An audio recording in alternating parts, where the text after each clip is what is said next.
네, 우리가 지난주에도 반역에 대한 사건을 우리가 살펴봤습니다. 어, 출애굽 시키시고 하나님께서 약속의 땅으로 들이시겠다 약속하신 후에 그들을 홍해를 건너게 하시고 이제 시내산, 그리고 시내산에서 율법을 이제 가르치시고 트레이닝하는 시간을 가진 후에 이제 우리가 준비가 되었다라는 어떤 하나님의 때 명령에 따라서 가나안 땅으로 가다가 이제 가데스 바네아라는 지역에서 이스라엘 백성들이 우리가 가지 못하겠다. 저들이 너무 무섭다. 저들은 너무 장대하고 우리는 그들의 밥처럼 메뚜기처럼 보일 것이다 라고 하면서 스스로 불신하고 스스로 불순종, 자기 자신들을 불신한 것처럼 보이지만 사실 그 명령을 하신 하나님에 대하여 불신한 것이죠. 그 가데스 바네아에서 반역 사건 그 이야기도 읽었는데, 하나님에 대한 반역이라는 것은 사실 어떤 거창하게 내가 하나님 이제 없다고 할 거예요 막 이런 어떤 거창하게 막 기치를 내는 그런 모습이라기보다는 아주 작은 씨앗에서 시작되는 것을 볼 수 있습니다. 불신, 하나님에 대해서 하나님이 대체적으로는 하나님 같아 보이시는데 이 부분은 이거는 못 믿겠는데요. 하나님 대체적으로 제가 따르겠지만 이 부분은 제가 못 가겠는데요. 제가 요거는 좀 제 생각이 맞는 것 같은데요. 그로 인한 결과는 첫 세대가 이 땅에서 다 죽으리라라는 하나님의 엄중한 심판이었습니다. 첫 세대가 그 죄악의 짐을 다 지는 것이었죠. 물론 하나님께서 그 즉시 이스라엘의 1세대들을 다 버리셨다라고 읽기에는 그 둘째 세대, 그 아들들, 자녀들의 세대들이 그 땅에 들어갈 것이다 라고 약속을 하심으로써 어떤 첫 세대가 그냥 그 자체로 버려진 것이 아니라 둘째 세대를 위한 어떠한 본, 어떠한 밑거름이 되는 것을 우리가 볼 수 있습니다. 그들은 즉시 멸망하지 않았고 1세대들은 하나님의 은혜로 그들의 때를 충분하게 하나님께서 살게 하셨습니다. 출애굽을 한 지 2년째 되던 해에 그 일이 발생을 했고 이스라엘 백성들이 1세대가 다 죽고 그 38년 정도가 지나서 약 40년 동안 그 광야를 헤매다가 가게 하시는 그때까지 그 이스라엘 백성들 앞에는 구름 기둥과 불 기둥이 항상 그들을 인도하고 계셨고, 그리고 매일매일 하늘에서는 만나가 떨어지고 있는 중이었습니다. 그러니까 이 하나님께서는 엄중한 심판을 내리시는 중에도 사실 은혜를 잊지 않으시는, 그 이스라엘 백성들을 끝까지 책임지시는 하나님이심을 우리가 알 수 있죠.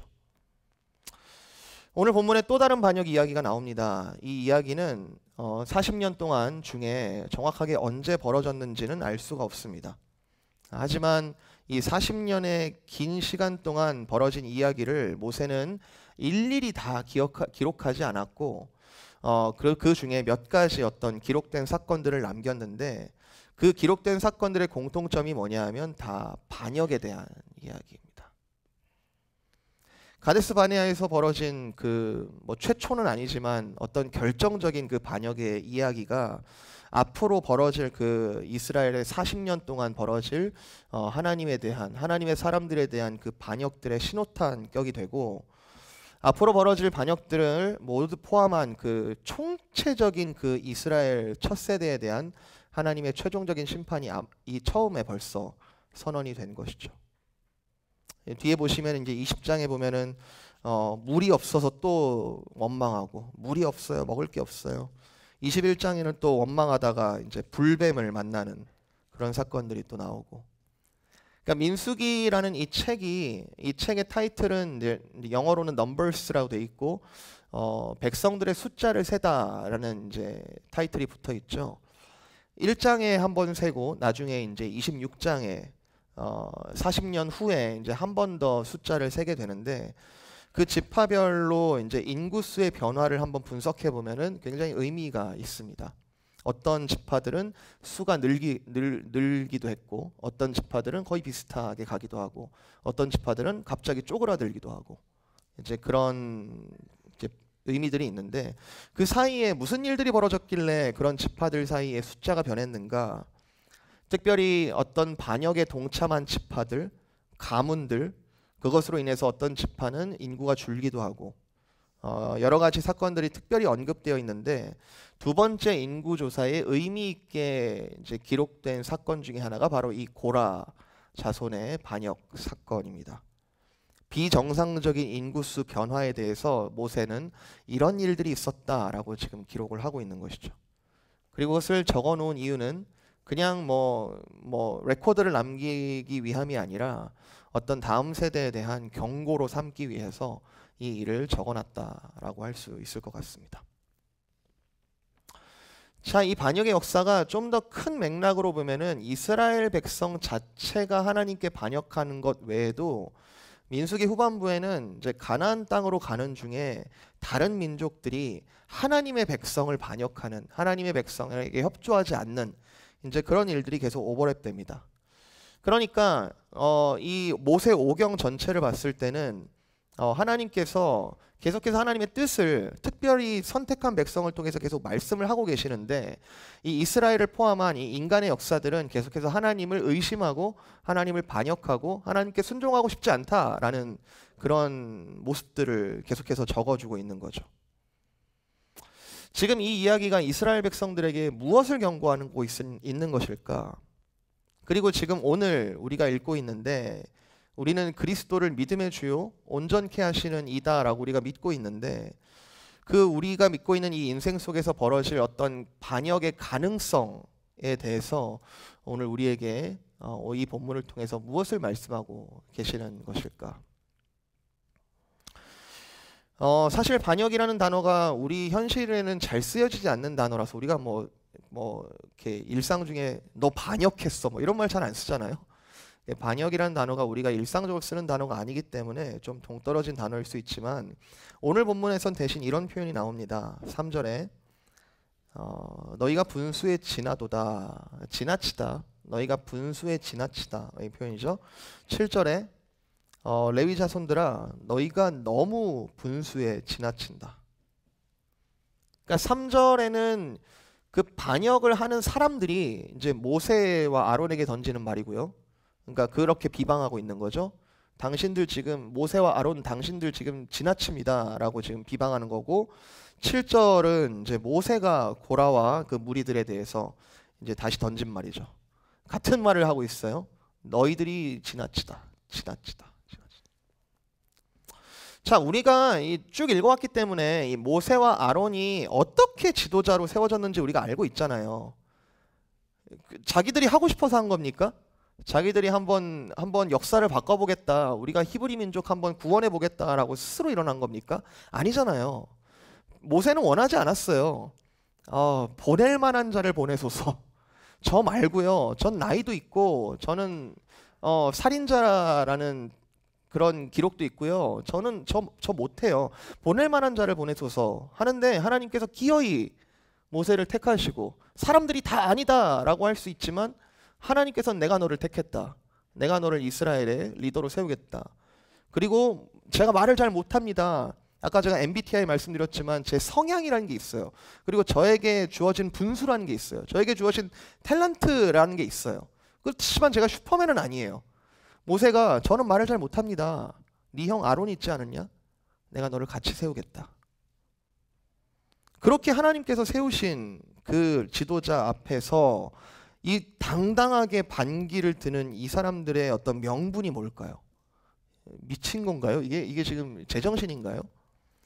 자, 1절, 2절에 보면은 그들의 배경을 비교적 상세하게 적어놓고 있는데 고라라는 사람의 출신에 대해서 4대까지 적어놨죠. 증손, 그러니까 레위의 증손 이런 4대까지 적어놨는데 출애굽기에 모세와 아론의 족보가 나오는데요. 모세가 소명을 받은 다음에 족보가 나오는데 그 내용과 비교를 해보면은 고라라는 사람은 모세와 아론 이 형제와는 사촌 관계에 있는 사람입니다. 그러니까 아주 가까운 친족이죠. 이제 최소한 할아버지가 같은 아주 같은 친족이죠. 단순하게 질투심이 일어나서 이랬을까? 사실 그 배경을 조금 더 살펴보면은 이제 앞뒤 이제 성경을 우리가 좀 깊이 있게 들여다보면은 고라라는 사람이 어느 이제 종족이냐면 고핫 자손이라고 되어 있습니다. 고핫. 레위 지파가 세 종족으로 이루어져 있는데 이제 고핫, 게르손, 무라리 앞에 민수기 앞부분 읽으면 다 나와요. 이 세 종족으로 이루어져 있는데 모세와 아론이 그 셋 중에 어디냐면 고핫 자손이에요. 아까 사촌간이었으니까 고핫 자손인데 그러니까 레위 이 세 종족 중에 인간적으로 보면 고핫 자손이 제일 파워가 있을 것 같지 않습니까? 그죠? 그리고 이걸 뒷받침하는 게 그 레위 자손은 특별한 명령을 받아요. 하나님께 이스라엘 광야 생활 중에 너희는 다른 일들보다 성막에 관련된 일을 내가 너희들한테 맡길 것인데 광야에서 이동을 할 때 성막을 철거하고 운반하고 다시 세우는 그런 일들을 할 때 다른 두 종족 게르손과 무라리 종족은 이제 성막의 구조물들을 옮깁니다. 그러니까 성막의 이제 말뚝들, 뭐 포장들, 그리고 이제 성막의 이제 천들, 뭐 이런 구조물들을 이제 옮기도록 명령이 되어 있었는데 이 모세와 아론이 속한 이 고핫 자손들은 조금 더 거룩한 직분, 그러니까 성막의 기구, 제단이라든지 물두멍, 그리고 분향단, 뭐 그 안에 있는 이제 번제 그 언약궤는 안 되죠. 언약궤는 제사장이 하는 거니까. 성막의 기구들, 이게 얼마나 거룩한 것이냐면 가축들을 이용해서 운반할 수 없고 직접 이제 채를 꿰어가지고 직접 어깨로 메어야 된다. 특별한 임무들을 이제 받은 종족이죠.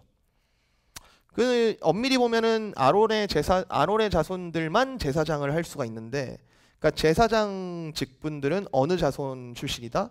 엄밀하게 보면은 고핫 자손 출신인 거죠. 자, 이렇게 보면은 인간적으로 볼 때 고라라는 사람이 자신의 어떤 위치상에 어떤 충분히 아론과 모세를 좀 질투하거나, 그리고 나도 저 자리에 설 수 있지 않을까? 나도 좀 맘만 먹으면 나도 제사장이 될 수 있지 않을까? 난 왜 이렇게 억울하지? 라고 느꼈을 수 있습니다. 근데 혼자 해서 되나요? 반역에는 항상 세력을 모아야 되는데 같이 동참한 사람이 또 누구냐? 다단과 아비람과 벨렉의 아들 온이라는 이제 사람이 나오는데 이 사람들은 또 르우벤 자손이에요. 이건 좀 이제 배경이 좀 필요한데 그 야곱의 12아들들이 그대로 12지파가 되지 않습니까? 야곱의 12아들들이 있는데 그 중에 맏아들, 첫째 아들이 르우벤이에요. 그들은 항상 이제 장자의 특권이라는 게 있어요. 그죠? 우리가 이제 본성적으로도 그렇고, 그리고 고대의 여러 이제 민족들의 이제 법들을 보면은 장자들에게는 항상 더 몫을 주게 돼 있고, 유산에 있어서도 항상 우선순위를 가지고 장자들의 특권이라는 게 있습니다. 그런데 이 르우벤이라는 첫째 아들, 이 첫째 종족이 야곱의 유언으로 인해서 첫째 장자의 특권에서 배제가 돼요. 여러분 창세기 읽어보셨으니까 기억나시겠지만 이 르우벤이 그 야곱에는 이제 2명의 아내와 2명의 첩이 있었는데 그 첩 중에 한 사람과 자기의 친어머니는 아니지만 이제 다른 이제 어머니와 동침을 하는 그런 사건이 일어나고 야곱이 나중에 마지막에 유언에 너는 참 탁월하다. 르우벤이 잘한 것도 있거든요. 그 요셉을 팔아넘기자고 할 때 막 동생들을 설득하는 그런 과정들도 있었거든요. 그러니까 넌 참 탁월하고 참 괜찮다. 그런데 네가 아버지의 침상을 더럽혔다라고 하면서 장자의 특권에서 배제되게 됩니다. 사실 보면은 여러분 그거 아세요? 창세기의 족장들은 다 첫째들이 아니에요. 아브라함도 첫째 아니고요. 이삭은 독자, 그러니까 이렇게 형제가 없는 독자라고 얘기할 수 있지만 사실은 이스마엘이라는 이복형이 있었어요. 그죠? 또 야곱은 쌍둥이 동생이죠. 에서라는 형이 있었고, 요셉은 당시에 베냐민이 태어나기 전에 요셉은 팔려갈 때 당시에 막내였습니다. 그러니까 이 땅에 어떤 장자로 태어난다라는 것은 태어나면서부터 나는 당연한 특권을 가진 채 태어난 거라고 느껴질 수 있는데 사실은 하나님의 역사 가운데 당연한 권리라는 게 없습니다. 창세기는 철저하게 하나님의 주권을 강조하는 책이거든요. 장자로 태어났냐? 그러나 나의 뜻은, 나의 주권은 하면서 그 역사가 이어지게 돼 있죠. 자, 이들이 이제 모세와 아론 앞에 주장하는 명분이 이렇습니다. 니들만 거룩하니? 우리가 다 거룩하다. 우리가 다 하나님 앞에 평등하다.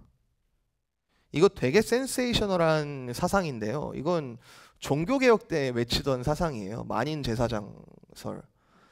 하나님 안에 모두가 평등하다. 하나님 앞에 누가 교황이라고 이름 붙인 누가 더 높을 수가 없고 우리 모두가 다 제사장이다. 제가 지금 이 말을 드리는 말은 이 고라 자손들이 명분으로 세웠던 그 이유가 사실은 틀리지 않다는 거예요. 틀린 말이 아니라는 거예요. 그 명분만 들으면은 맞는 말이라는 거죠. 아마 이 당시에 모세와 아론의 리더십을 돕기 위해서 3절에 보면은 여호와의 총회라는 이제 정치 기구가 있었던 것으로 보여지는데요.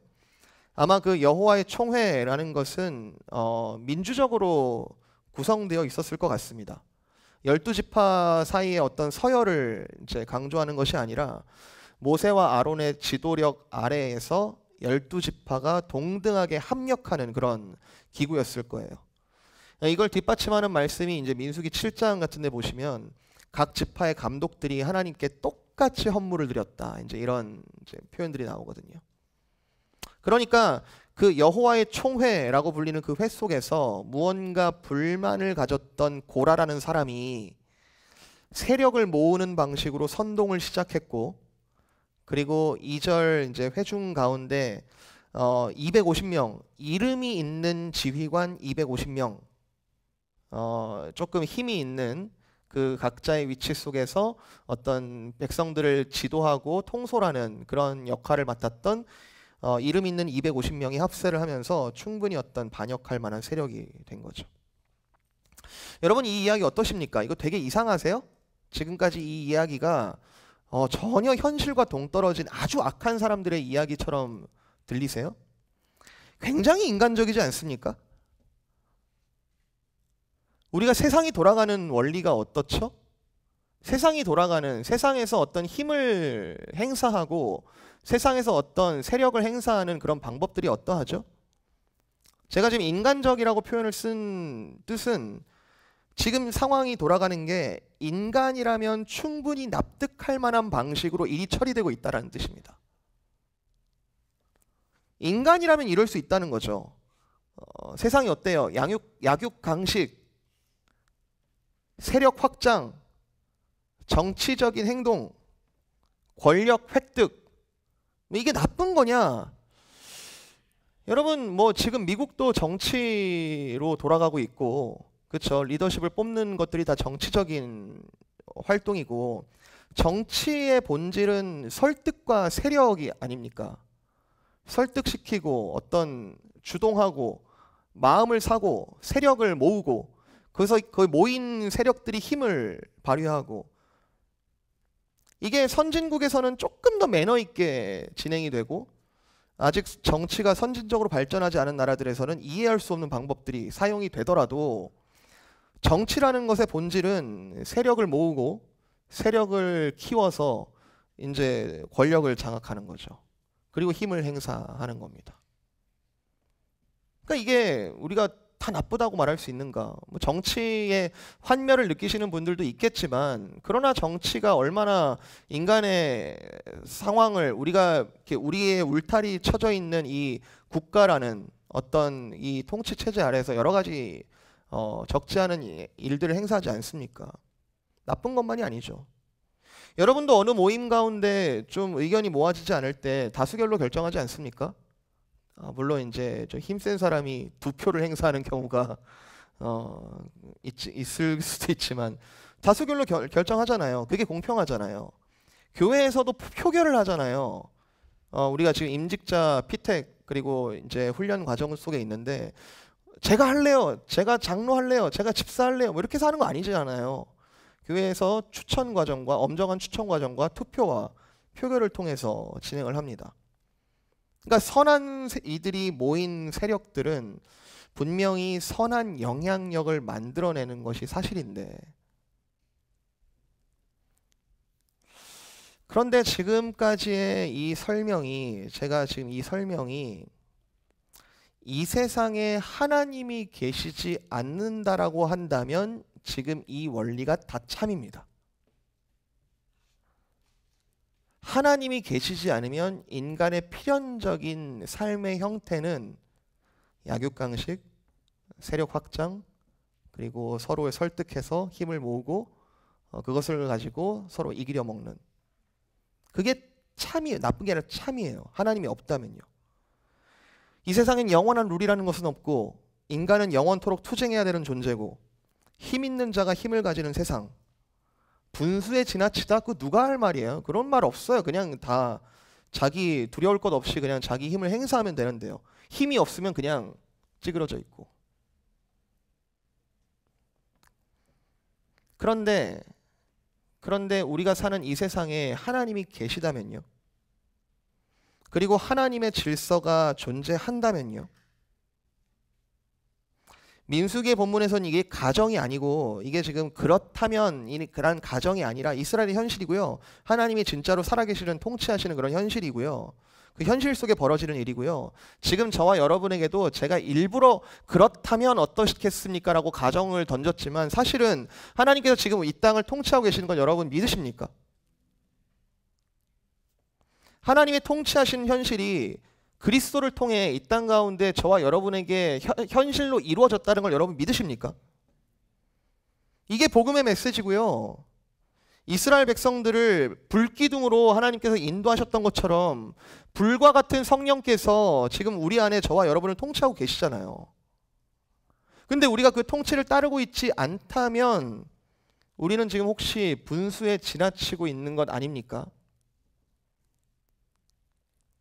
7절, 고라 자손들아, 레위 자손들아, 너희가 지금 너무 분수에 지나치고 있다. 지금 모세는 자기 힘을 과시하고 있는 게 아니에요. 지금 모세는 지금 자기 위치를 지금 유지하려고 지금 이 말을 던지는 게 아니에요. 모세는 지금 자기에게 들어온 공격을 방어하려고 이 말을 던지는 게 아니에요. 모세는 지금 살아계신 하나님 앞에서 지금 떨면서 다 이루고 있습니다. 레위 자손들아, 지금이라도 돌이켜라. 4절에 지금 모세가 뭐라고 해요? 그 말을 듣고 즉시 엎드렸다. 즉시 엎드렸다. 금송아지 사건, 가데스 바네아 사건, 얼마나 많은 이들이 죽었습니까? 하나님의 통치를 거부하고 하나님의 인도하심에 대해서 불신하고 불순종했을 때 얼마나 많은 이들이 죽었습니까? 하나님께서 이들을 또 멸망시키실까 봐 지금 두려움에 사로잡힌 거죠. 출애굽기에 따르면 모세는 이스라엘 사람들 앞에 하나님처럼 보였다라고 기록하고 있습니다. 그 사람들 앞에 하나님처럼 보였다. 하나님은 아니에요. 하나님처럼 보였다. 그 권위와 영광이 원래 모세의 것이 아니죠. 하나님께서 그를 택하셨기 때문에 모세 나이 80, 여기 80세 분들 계시면 죄송합니다. 그러나 80이라는 성경의 그 숫자는 사실은 나는 더 이상 할 수 있는 것이 없습니다 라는 고백하는 숫자예요. 나 말고 다른 사람을 보내소서라고 충분히 핑계할 만한 힘이 빠진 그 나이에 하나님께서 그러나 네가 생각하는 것 내가 완전히 바꿀 것인데 내가 너를 택하고 내가 너를 단기간에 훈련시키고 내가 너를 놀라운 능력의 도구로 사용할 것이다. 정확하게는 하나님께서 모세를 사용하셔서 이스라엘에게 그 주권을 드러내신 거죠. 하나님 직접 이스라엘 가운데 나타나신 적도 있지만 모세라는 사람을 통해서 하나님의 살아계심을 보이신 거죠.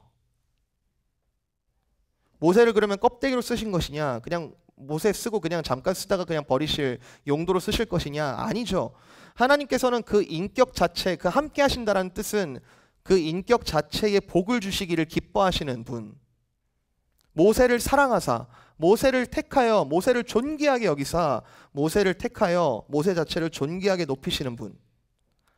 그러니까 모세의 존귀함은 사람들이 질투할 만한 그런 것이 아니라 하나님의 영광을 드러내는 통로이자 모델이었고 하나님의 영광 그 자체가 모세를 존귀하게 만드신 것이죠. 그리고 이 영광은 사실 모세만이 아니라 사실 이스라엘을 위한 것이었습니다. 이스라엘에게 하나님을 보이기 위해서 모세를 통로 삼아 이스라엘에게 하나님의 영광을 흘러가게 하기 위해서 그렇게 세운 리더인데 그 앞에 고라가 반역을 들었다는 것은 사실 모세와 함께 하시는 하나님을 반역하는 일이었던 것이죠. 하나님을 인정한다면 고라는 마땅히 모세를 인정해야 했습니다. 그게 분수에 맞는 행동이었습니다. 지금까지 일들만 봐도 그래요. 그러니 고라의 반역은 의심할 여지 없이 어떤 명분을 여러 가지 이야기를 하고 있지만 여러 가지 참 우리가 판단해도 맞는 말들을 하는 것 같아 보이지만 사실은 고라의 반역은 의심할 여지 없이 자신의 탐욕에 의한 것입니다. 10절에 그 의도가 나오죠. 하나님이 너와 네 모든 형제 레위 자손으로 너와 함께 가까이 오게 하셨는데 그것만으로도 은혜인데 너희가 오히려 제사장의 직분을 구하느냐. 그러니까 고라의 원래 목적은, 원래 의도는 자신이 제사장, 더 높은 곳, 더 거룩해 보이는 그 자리를 내가 취하고 싶다라는 뜻인 거죠. 사실은 성막에서 기구를 맡았던, 기구를 옮기는 사실은 굉장히 대단한 직분을 맡았음에도 불구하고 말입니다.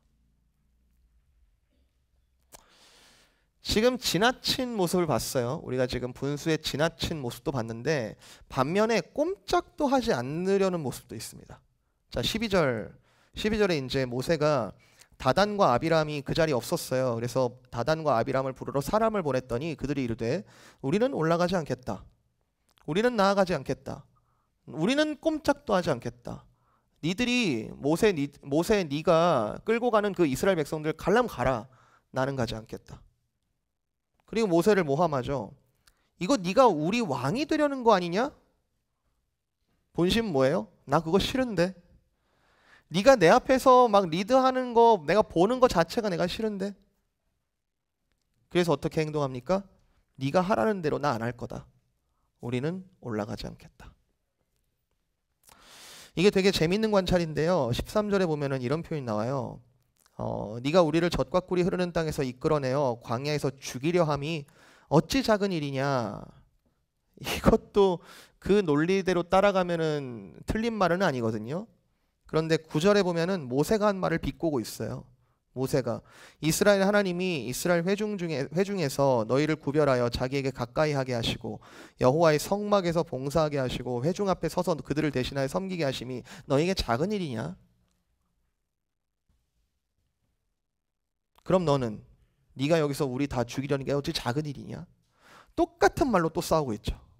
똑같은 말로. 여러분 지금 살펴본 내용이 여러분 어떻게 느껴지십니까? 원래 우리가 드라마나 영화 같은 데서 인간끼리 싸우는 내용들이 본성적인 쾌감을 주죠. 누가 이기고 물론 선과 악의 이야기가 또 끼면은 마땅히 이제 선이 이기고 악이 지는 그런 부분에 쾌감을 느끼기도 합니다.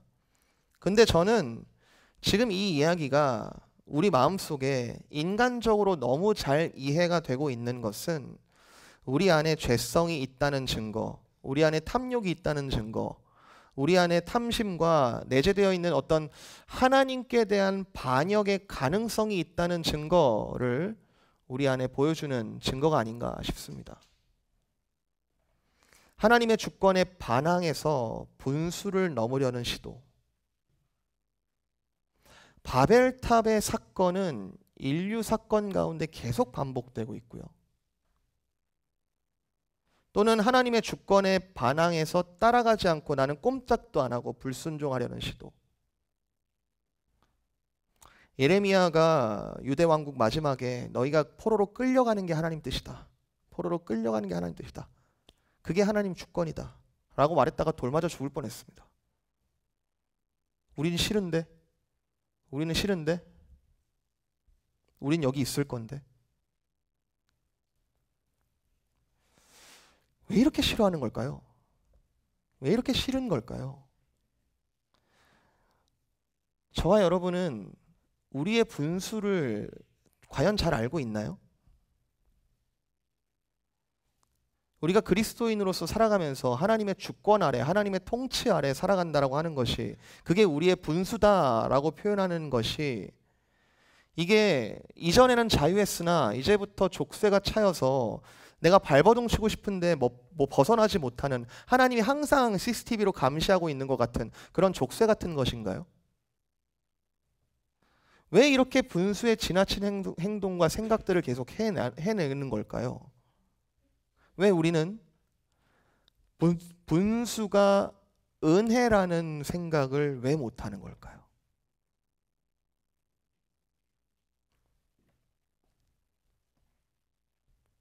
분수가 은혜다. 분수가 은혜다. 성경에서 가장 밑바닥을 그리는 책이 예레미야 애가인데, 예레미야 애가 완전하게 폐허가 된 그 예루살렘 한복판에서 예레미야가 이렇게 노래합니다. 예레미야 애가 3장 33절. 주께서 인생으로 고생하게 하시며 근심하게 하심은 본심이 아니시로다.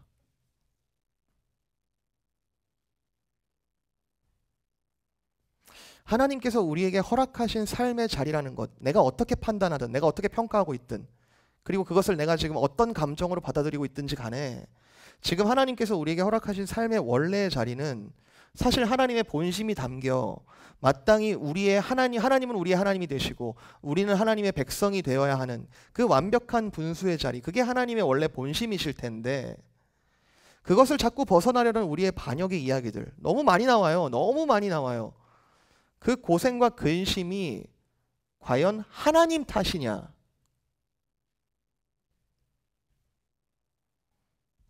그 고생과 근심이 우리가 자처한 것 아닙니까 혹시? 왜 하나님이 자꾸 우리에게 돌아오라 돌아오라라고 말씀하고 계신 거죠?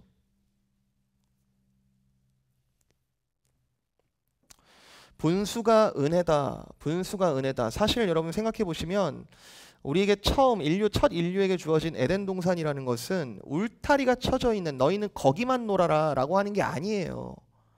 끝없이 펼쳐진 우리에게 주신 자유와 복, 끝없이 헤아릴 수 없고 셀 수도 없는 끝없이 펼쳐진 그 우리에게 주신 자유와 복이 넘쳐나는 무한대로 펼쳐진 은혜의 시공간인 거잖아요.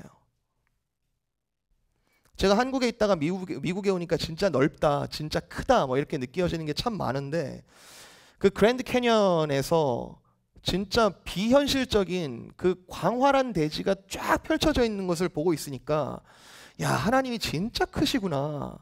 하나님이 진짜 크시고 하나님께서 우리에게 주신 것이 진짜 넓구나. 그런데 이걸 다 누리지도 못할 텐데 왜 우리는 자꾸 바벨탑을 쌓으려고 하는 거지?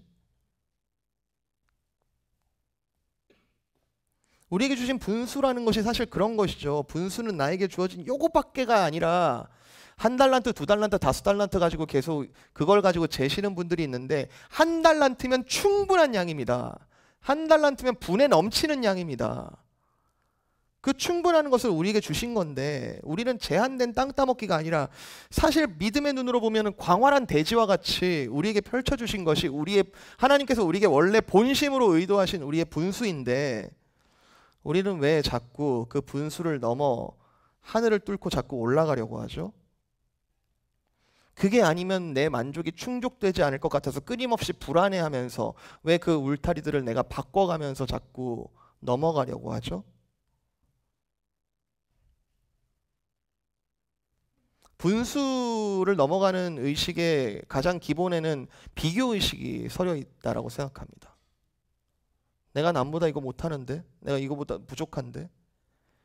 끊임없는 비교의식에 사로잡혀 사실 하나님께서 나에게 주신 분수가 사실은 엄청난 것임을 보지 못하고 있는,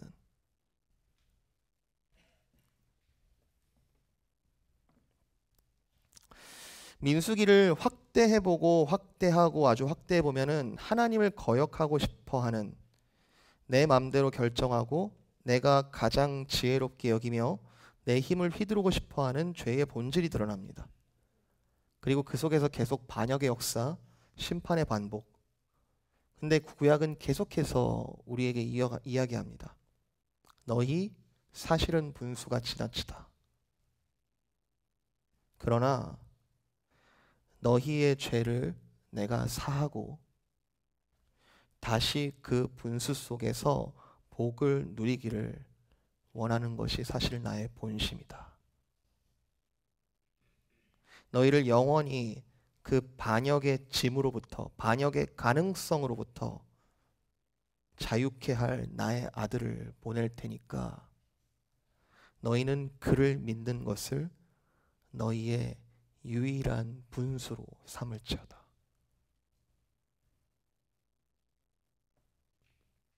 이게 너무 확실해서, 그리고 이게 너무 풍성해서 사실은 흔들릴 필요가 없는 것이 그리스도인의 삶의 정체성이잖아요. 그때 어떤 사람이 너에게 말하되 보라 그리스도가 여기 있다 저기 있다 하여도 너희는 믿지 마라.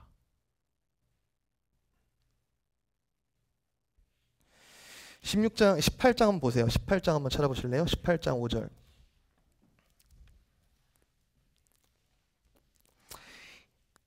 이 고라 자손의 반역의 이야기가 16장으로 끝나는 게 아니라 17, 18장까지 쭉 이어지는데 레위인의 직무에 대해서 다시 한번 설명하거든요. 18장 5절.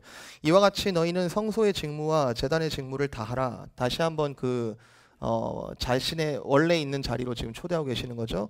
그리하면 여호와의 진노가 다시는 이스라엘 자손에게 미치지 아니하리라. 보라 내가 이스라엘 자손 중에서 너희의 형제 레위인을 택하여 내게 돌리고 너희에게 선물로 주어 회막의 일을 하게 하였나니 너와 네 아들들은 제단과 휘장하는 모든 일에 대하여 제사장의 직분을 지켜 섬기라.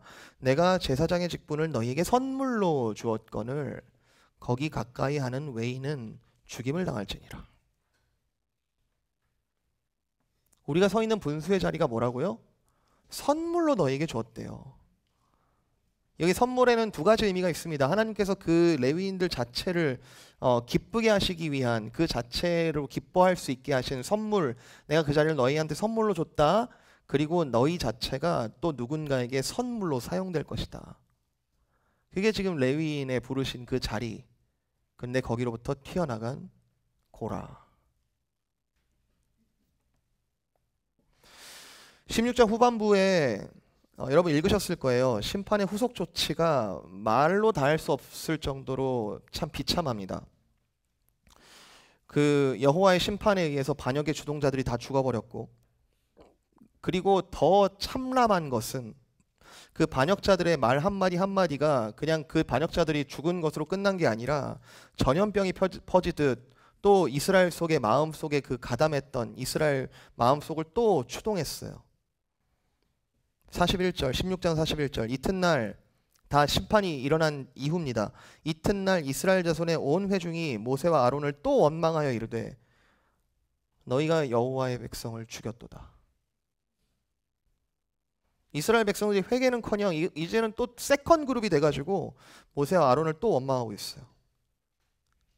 이 정도 되면 여러분이 하나님이시라면 어떻게 할 거예요?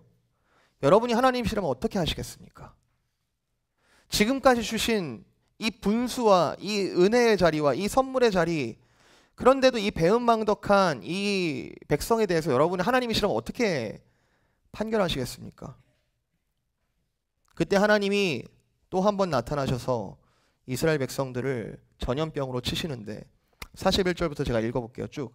이튿날 이스라엘 자손이 온 회중이 모세와 아론을 원망하여 이르되 너희가 여호와의 백성을 죽였도다 하고 회중이 모여 모세와 아론을 치려고 할 때 회막을 바라본즉 구름이 회막을 덮었고 여호와의 영광이 나타났더라. 모세와 아론이 회막 앞에 이르매 여호와께서 모세에게 말씀하여 이르시되 너희는 이 회중에게서 떠나라. 내가 순식간에 그들을 멸하려 하노라 하시매 그 두 사람이 엎드리니라. 이에 모세가 아론에게 이르되 너는 향로를 가져다가 제단의 불을 그것에 담고 그 위에 향을 피워가지고 급히 회중에게로 가서 그들을 위하여 속죄하라. 여호와께서 진노하셨으므로 연병이 시작되었음이니라. 아론이 모세의 명령을 따라 향로를 가지고 회중에게로 달려간즉 백성 중에 연병이 시작되었느니라. 이에 백성을 위하여 속죄하고 죽은 자와 산 자 사이에 섰을 때 연병이 그치니라. 고라의 일로 죽은 자 외에 연병에 죽은 자가 14,700명이었더라. 분수에 넘어가는 것, 하나님의 자리를 침범하는 것, 하나님의 권위를 나는 순종하지 못하겠다, 내가 뛰쳐나가는 것, 거기에 대한 심판은 피할 자가 없다고 모세오경은 분명하게 이야기합니다. 그러나 그리스도를 예표하고 있는 이 모세의 명령, 너는 급히 가서 이 회중들을 향하여 급히 거룩한 향로에다 불을 담아와라.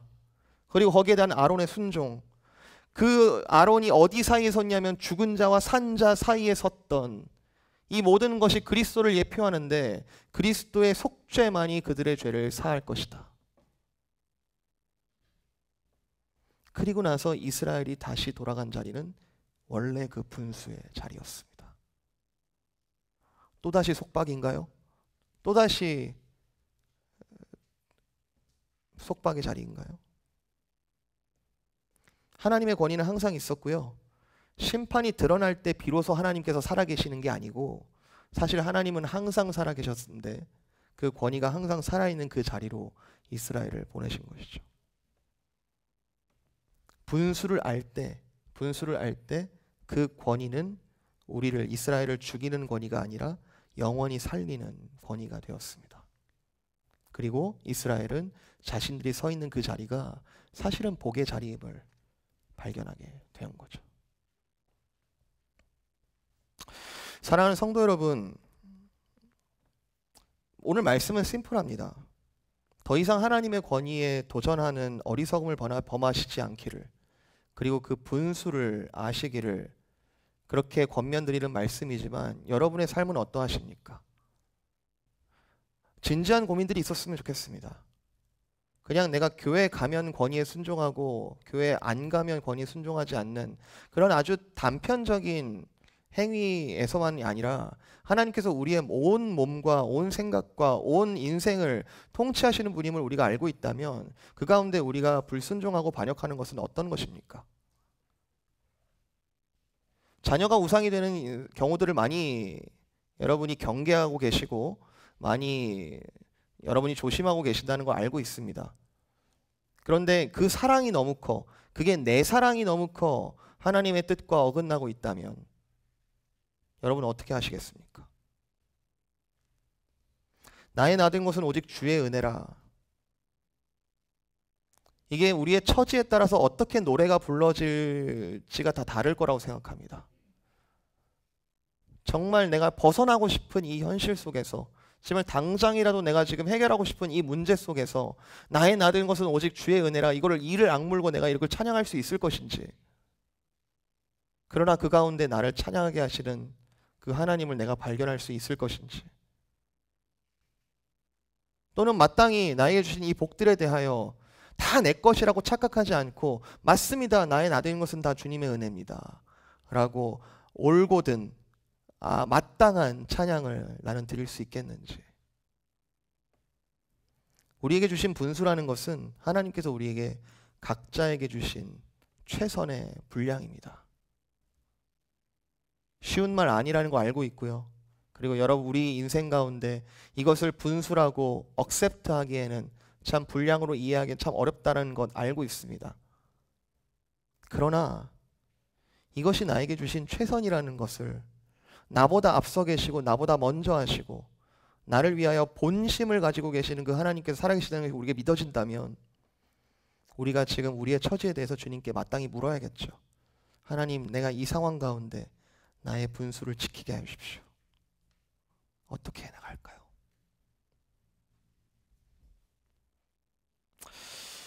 우리 함께 이 시간 기도했으면 좋겠습니다.